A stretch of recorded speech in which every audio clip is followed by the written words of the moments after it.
El marco teórico. Segunda parte.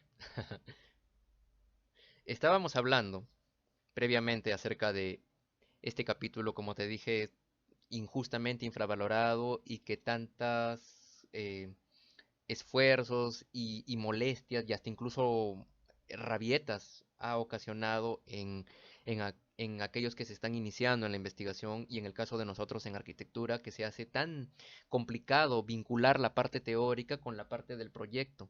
Y sin embargo, es necesario.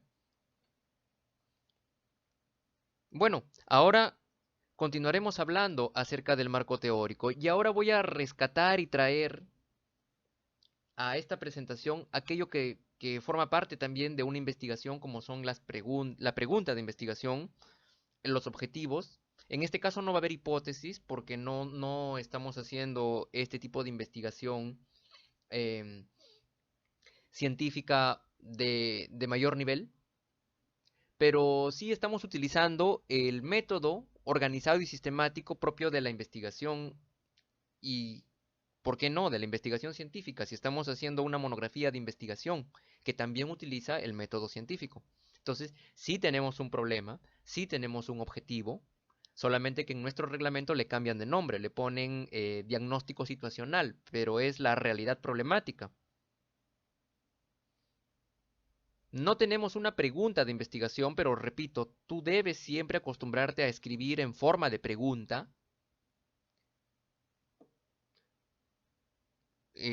lo que aquí se le llama problema en el caso de nosotros, el problema de mejoramiento de infraestructura o de diseño arquitectónico, porque al escribirlo en forma de pregunta, siempre que pierdas la brújula o saber en qué dirección tiene que ir tu marco teórico, vuelves a leer el enunciado y sabes qué es lo que tienes que buscar. Repito, en el caso de todos los proyectos arquitectónicos, la pregunta que nos interesa vendría a ser cuáles son los lineamientos y fundamentos ideológicos y normativos que determinan las pautas de diseño arquitectónico de nuestra propuesta. ¿Ves? Escríbelo esa pregunta. Es una pregunta implícita que no la vas a poner y al final te va a ayudar para poder construir el marco teórico. No tenemos hipótesis, pero sí nosotros podemos incluso tener una conjetura o idea preliminar, le podemos llamar así, de lo que creemos que podemos aplicar en nuestro proyecto.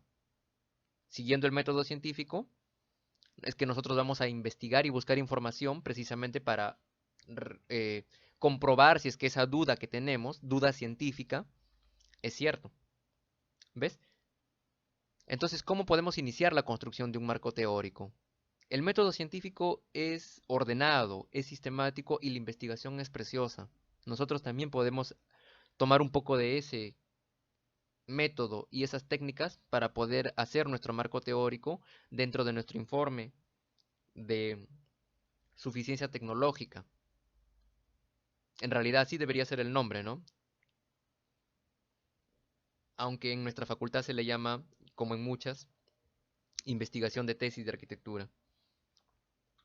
Y ya que estamos hablando de eso, entonces nosotros también vamos a aportar académicamente y teóricamente algo con nuestro proyecto al conocimiento, ya que esto va a quedar archivado en la biblioteca de nuestra facultad. Y por qué no, ahora que todo es digital, también va a estar en internet y en el mundo. Con mayor razón para que no haya plagio, para que sea autoral, para que no hayan elevado porcentaje de coincidencias. Con mayor razón para que tú mismo construyas el marco teórico, porque además, cuando venga un nuevo investigador y continúe un trabajo parecido al que tú hiciste, él también va a buscar tu trabajo como antecedente. Y si tiene conducta responsable en investigación, él también te va a citar a ti, como tú citaste a los que estuvieron antes. Entonces, si tienes una pregunta de investigación que te recomendé que siempre la tengas, aunque no te la pide el reglamento, va a ser más fácil construir el marco teórico. Te dije en la sesión anterior, en la presentación anterior, que podemos sacar los contenidos del marco teórico del título de nuestro trabajo, pero también podemos sacarlo de la pregunta. y es más, de la pregunta es mucho más preciso. Por ejemplo, ¿cuáles son los daños causados por agentes patógenos atmosféricos en la envolvente de la iglesia La Merced de Trujillo? ¿Recuerdas? Se parece al título que vimos en la sesión anterior. De la pregunta de investigación sale el título de la investigación, como viste en la sesión anterior. Daños causados por agentes patógenos atmosféricos en la envolvente de la iglesia La Merced de Trujillo sería el título. También sale el objetivo de la investigación, determinar los daños causados por agentes patógenos atmosféricos en la envolvente de la iglesia La Merced de Trujillo. Y un secretito más, también salen los subcapítulos, como te dije, del marco teórico. Si tú tienes la pregunta de investigación bien enunciada y puntualizada, ya tienes el 50% de tu investigación, aunque no lo creas. Porque una buena pregunta determina un buen desarrollo del trabajo de investigación. Volvemos. Marco teórico. De la pregunta le podemos llamar variables, aunque más que todo esto es descriptivo, porque está enfocado en un objeto arquitectónico nada más, pero también te puede servir para posgrado si es que hubieran dos variables. Acá solamente tenemos una, pero tenemos el objeto arquitectónico, que es la iglesia La Merced de Trujillo. Entonces, los contenidos de nuestro marco teórico van a ser daños por agentes patógenos y la envolvente de la iglesia La Merced de Trujillo. Fíjate entonces, previamente yo ya tengo una idea preconcebida de qué es lo que tengo que investigar. He leído un montón, hemos recopilado un montón de libros para que finalmente, como mi bagaje está más empapado, como se dice, más amplio, ahora ya puedo atreverme a hacer un índice. Si es que no tienes bagaje, todavía no puedes hacer el índice, o el índice lo vas a hacer y después vas a tener que borrarlo o editarlo porque va a ir cambiando. Mientras más experticia tiene el investigador, o sea, mientras más cultileído es, más fácil es hacer su marco teórico, porque tienes más bagaje. De lo contrario, tienes que ponerte a leer y a leer más. Y que no lo hagas como obligación. Ponte a leer en tus ratos libres como diversión, como curiosidad. Si estudiaste arquitectura no es porque te obligaron, ¿no? Es porque te gusta. Eso es lo que se espera. Entonces deberías estar leyendo por cultivarte. Entonces, ya se leyó, ya leíste bastante. Vamos a hablar de una iglesia prehispánica. Perdón, perdón, corrijo. Vamos a hablar de una iglesia hispánica, una iglesia del virreinato. ¿Cierto? Entonces, em, iglesia del virreinato hasta nuestros días es arquitectura monumental, es patrimonio. Por lo tanto, sabemos que aquí tenemos que hacer una revisión de autores o pensadores acerca de la conservación y la restauración.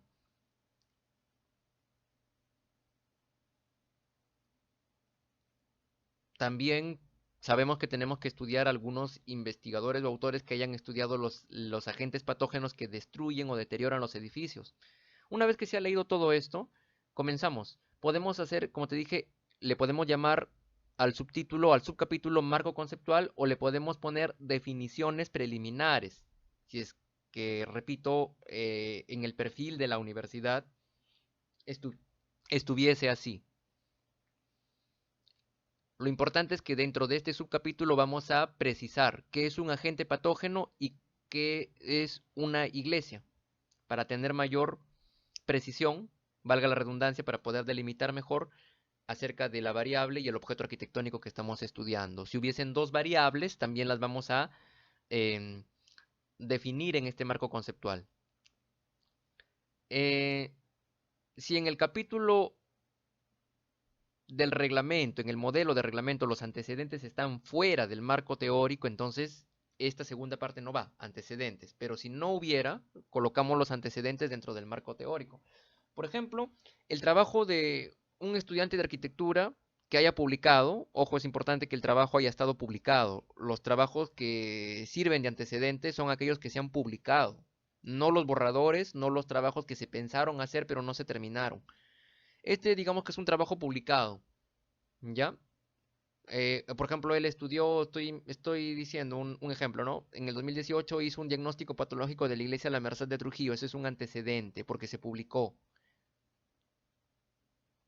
Eso se pone en este subcapítulo. Ahora vamos a hablar acerca de las bases teóricas. Por ejemplo, como te dije, sabemos que estamos trabajando sobre patrimonio construido, un monumento. Entonces vamos a revisar pensadores que hayan aportado a las teorías o ideas de la conservación y restauración. Por ejemplo, Camilo Boito, Cesare Brandi, Mas Debrak.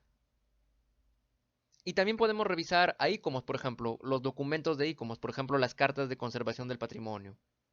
Pueden estar ahí. Sobre el diagnóstico de los edificios, podemos revisar autores como los que se muestran ahí, que hayan hablado acerca de cómo diagnosticar los daños que hay en un edificio, el proceso operativo para diagnosticar un edificio. Y en el desarrollo del marco ya hablaremos de los agentes patógenos, la clasificación y los daños, hablaremos ya de la iglesia La Merced de Trujillo. Bueno, en el caso de nuestro reglamento, hablar acerca del sitio y del edificio no va dentro de este capítulo porque ellos lo han considerado como parte de el diagnóstico situacional y, y como parte de un subcapítulo que se llama análisis contextual. Por lo tanto, si es que está establecido así en un reglamento, no podemos hablar del sitio aquí, tendríamos que hablar en otra parte del informe. Pero toma este modelo, tú lo adaptas ya de acuerdo a la estructura del modelo de la universidad con el que estés trabajando. Acá hay otro ejemplo que también te va a ayudar. Por ejemplo, ¿cuáles son los elementos arquitectónicos que dan identidad arquitectónica a los templos católicos peruanos actuales? Este también es una investigación descriptiva, igual que la anterior. La pregunta es cuáles, de qué manera, ¿no? Que nos indican que queremos describir la realidad. Por lo tanto, llegamos a un primer nivel, digamos, de investigación sin quitarle mérito, porque todos los niveles de investigación son importantes. Lo que los diferencia no es cuál es mejor y peor, sino cuál es el propósito, cuál es el enfoque o abordaje que queremos tener. ¿Ya? Y en el caso de nosotros, repito, vamos a terminar en un proyecto arquitectónico, así que nos quedamos en este nivel descriptivo. Queremos saber cuáles son los elementos arquitectónicos que dan identidad arquitectónica a un templo católico, porque tal vez queremos diseñar un centro parroquial. Entonces, nuestro marco teórico, nuevamente partiendo de la pregunta, el título, por ejemplo, podría ser Elementos arquitectónicos e identidad arquitectónica en los templos católicos peruanos actuales. Podría ser el título. El objetivo será determinar cuáles son los elementos o precisar, puntualizar cuáles son los elementos arquitectónicos. Nuestro marco teórico tendrá dos puntos claves. Un subcapítulo se le llamará Elementos arquitectónicos y el otro se llamará Identidad arquitectónica de templos católicos.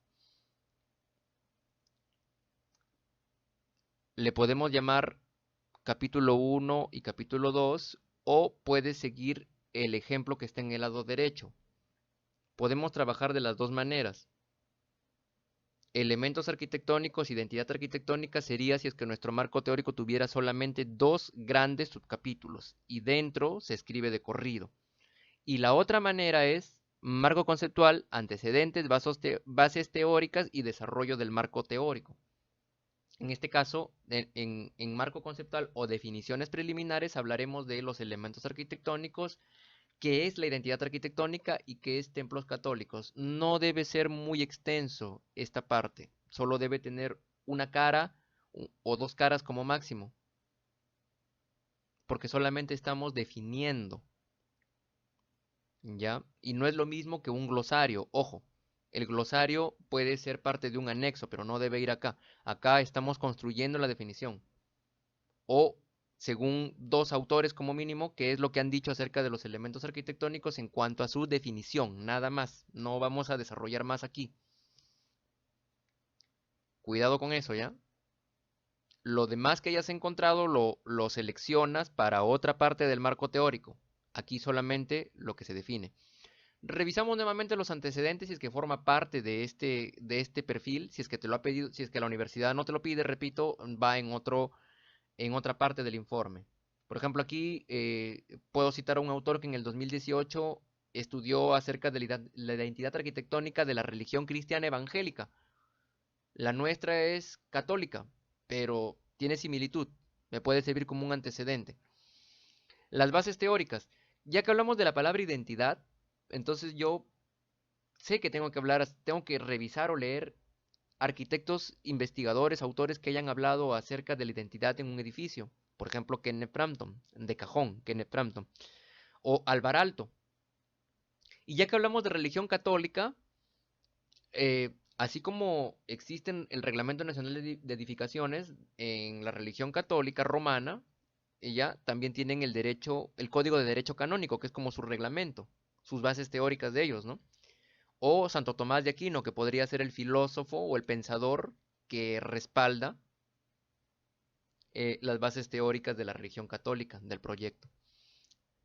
En el desarrollo del marco hablaremos de los elementos arquitectónicos y la identidad arquitectónica. Y presta atención, si te das cuenta, en el lado derecho, en este índice, no estoy colocando muchos subítems o cadena de números, porque no es recomendable, y esto es un error también que veo en algunos estudiantes o tesistas, colocar demasiado subtítulo, de tal manera que puede que les facilite o creen inicialmente que les facilita la construcción del marco teórico porque simplemente en cada subtítulo, como si fuera una ficha, se coloca la información y se cumple, entre comillas, con colocar lo que debe de ir allí. Pero cuando tú lees el marco teórico en su totalidad o en conjunto, lo único que encontramos o que yo encuentro ahí son ideas distanciadas y separadas, que no tienen conexión una con otra. Y además, el abusar de los subítems, la cadena de subtítulos, o sea, me refiero al 1, 1.1, 1.1.1, 1.1.1.2, 1.1.1.2.3, abusar de todas esas cadenas de ítem solamente dificulta la lectura por parte del jurado y de otras personas, porque esto es un trabajo público que quieran acceder al trabajo una vez publicado. Y además, por temas de sangrías o márgenes, si tú vas a colocar muchas viñetas o muchos subtítulos, se va a ir cada vez corriendo más el margen. Al final vamos a llegar a un documento que va a tener muchísimo margen y un poquito de texto por cada subítem que vayas colocando. Entonces la recomendación es no abusar de los subítems. Y ya de por sí los perfiles de investigación de la universidad traen subítems. No es recomendable colocar muchos. Puedes tomar este consejo de colocar dos grandes subtítulos, aunque esto es para personas que tengan más práctica en la redacción de marcos teóricos. Puedes comenzar con este también y en un posgrado seguir con este ejemplo de aquí. No hay una regla que diga cómo debemos diseñar el marco teórico, escribir y redactar el marco teórico, porque es de libertad propia, me refiero a la redacción. Pero sí hay pautas, parámetros. Te hablé de la tercera persona impersonal o de la primera persona plural. Ahora, repito, los conectores textuales te ayudan a conectar, como dice su palabra, articular entre citas textuales, parafraseos y comentarios. Por ejemplo, este es de un trabajo mío, acá me estoy citando, un fragmento del marco teórico, nada más. Está fuera de contexto, solamente quiero que veas el fragmento. Hay un autor ahí que se está citando. Dice acerca de las artes plásticas y se abre las comillas. Esto es una cita textual y está entre comillas. Tiene una sangría, tiene un margen aquí. ¿Ves? Para diferenciarlo. Pero si el trabajo fuera únicamente comillas, qué feo se vería, ¿no? Sería pura copia de otro autor, aunque esté entre comillas. No habría originalidad, valor autoral. Entonces aquí se pone otro poco, ¿no? Asimismo, esto ya es un aporte, ¿no? Asimismo, me ayudé de un conector textual que adiciona, que agrega información Asimismo, acá sí está bien escrito, debería ser así, ¿no? Asimismo, la pintura vanguardista constituye un referente teórico y se está manifestando, ¿no? Y además, esto es un arte ya, ¿no? Añadir ahí articular a manera de parafraseo y como Rand manifiesta, se le añade un poquito más. Entonces, estamos construyendo dos partes. Fíjate, algunos ejemplos entre lo que llamémosle entre comillas bueno y malo, ¿no? Acá, por ejemplo, en un marco conceptual para un centro cultural, se está haciendo referencia. Lo siguiente sobre centros culturales, acá lo está definiendo, entre comillas, qué es lo que Alvar Aalto, el arquitecto Alvar Aalto, define acerca de un centro cultural. Y también la guía de estándares de España, cómo describe al centro cultural, lo pone entre comillas. Esto es un marco conceptual. Solamente está definiendo lo que es un centro cultural y no añade nada más. No añade las partes, no añade cómo funciona. Eso irá en el desarrollo del marco teórico. Por ejemplo, al momento de construir la parte de antecedentes. Esto es de un trabajo, por ejemplo. Están tomando diagnóstico patológico de un trabajo de 2018. Entonces están resumiendo o sintetizando lo que el autor del 2018 hizo sobre su trabajo previo en la iglesia de la Merced. Esto es una manera, por ejemplo. Aquí lo único que criticamos es que se coloque con manera de subtítulo, porque en realidad debería redactarse de corrido. O sea, también acá debería haber un párrafo que diga en el Mendoza F 2018 hizo un trabajo previo titulado Diagnóstico patológico de la Iglesia de la Merced en la Universidad Nacional de Trujillo y luego vienen los siguientes párrafos. Esto es un ejemplo de un trabajo que he visto también de nuestra facultad. Aquí no está bien redactado el, los antecedentes. Esto es una ficha bibliográfica, es una técnica de recopilación de información, pero para presentar un informe público, esta no es la manera de hacerlo. Año 2014, autor, paredes, institución, esto es más como una ficha, pero el informe de investigación, si lo quieres ver de esta manera, es casi como un libro que se va a leer de corrido, entonces esto no ayuda. Quiero que hagas esa diferencia también, porque nosotros como arquitectos mucho trabajamos con las fichas, ¿no? Es una herramienta que nos ayuda mucho, un instrumento que nos ayuda a sintetizar la información. La ficha general, por ejemplo, de datos generales de un proyecto, pero en los antecedentes no se aplica de esa manera. Repito, como técnica de estudio para sacar la información de un libro en un papel de borrador puede servir, pero a la hora de escribir el subtítulo antecedentes en la parte del informe que corresponda, tiene que ser escrito de corrido. Por ejemplo, aquí encontramos un plagio. Esta es una manera incorrecta que se podría eh, caer en un plagio y que definitivamente los programas lo van a detectar como una coincidencia. Por ejemplo, en sus bases teóricas, estos autores están hablando de permacultura. La primera parte está bien, ¿no? El mismo David Horgan define la permacultura como, abren comillas y cierran comillas. Pero como no tienen más que aportar, o sea, no tienen bagaje propio o algo que añadir de sus propias palabras, caen en un error. Quieren añadir algo más y ponen un conector textual y dicen, a partir de ello se entiende que, pero fíjate lo que está en azul. Se entiende que, y copian todo el fragmento de lo que encontraron en un documento.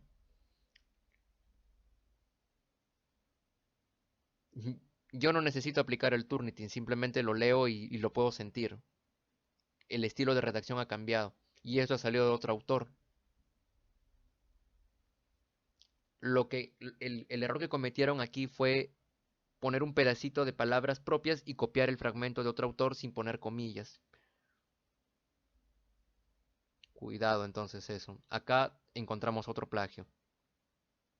O no le podemos llamar plagio, vamos a vamos a concederle el beneficio de la duda y vamos a decir que es una coincidencia o es un error de redacción. Pero si fuéramos más severos y esto estuviera publicado y estuviera en la base de datos de la universidad y el autor original accediera a este documento, a este trabajo de investigación y ve que están copiando su trabajo, está en todo su derecho de demandar por derechos de autor. Por ejemplo, acá hablan del valor cultural de Virú. Digamos que la primera parte está redactada, pero en la última, la cultura virú en cuanto a territorio, y esto lo ponen copiado de Wikipedia.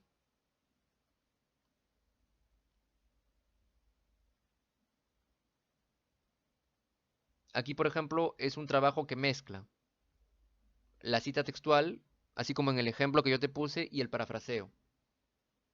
Y el comentario propio del autor también, porque esto ya es del autor Angulo. Al analizar esta frase se reafirma que los espacios surgen por los deseos del hombre y lo que menciona allí, que es lo que él está comentando de lo que dice Luis Kahn en el año 65 acerca de la importancia del espacio. Es una base teórica, por ejemplo, o un desarrollo del marco, según él lo necesite. Ya para finalizar, te dejo esta tarea. Mira esta frase,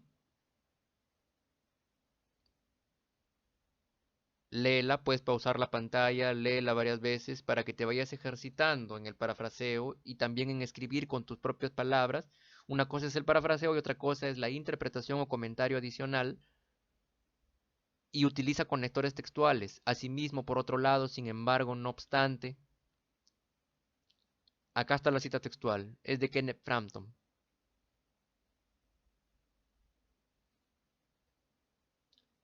Si te costó trabajo hacer este ejercicio, es porque tienes que reforzar en tus habilidades de redacción.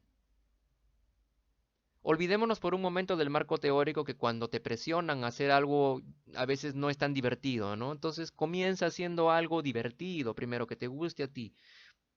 Puedes comenzar con un diario al lado de la cama, donde puedes ir practicando la escritura de sucesos que hayan ocurrido durante el día. Como que también te desahogas, es terapéutico. Si te gusta escribir, por ejemplo, cuentos, historias, puedes comenzar escribiendo historias y cuentos de ciencia ficción, relatos. También puedes escribir comentarios propios en Internet. O sea, por ejemplo, cuando compartas una imagen en Facebook o una noticia en Facebook, no solamente compartas la noticia, también escribe algo propio ahí. Al momento que vas a compartir, escribe una nota, un comentario, algo tuyo. Acostúmbrate a mm, leer de repente textos que te gustan, de chistes, de deportes, y hablarlo, comentarlo, porque no solamente escribirlo, ¿no? Hablar o conversar con las personas también te forma el bagaje y también las habilidades para para hablar que te van a servir al momento de hacer el acto público. Muy bien, de esta manera entonces espero haberte dado alcances y el resto, como, como digo, como suelo decir, queda en ti, porque no hay una fórmula mágica para así, de un día para otro, te vuelvas experto redactando un marco teórico. Esto, al igual que manejar bicicleta o al aprender a manejar un vehículo, tiene que ser practicado poco a poco. Listo, que tengas suerte entonces.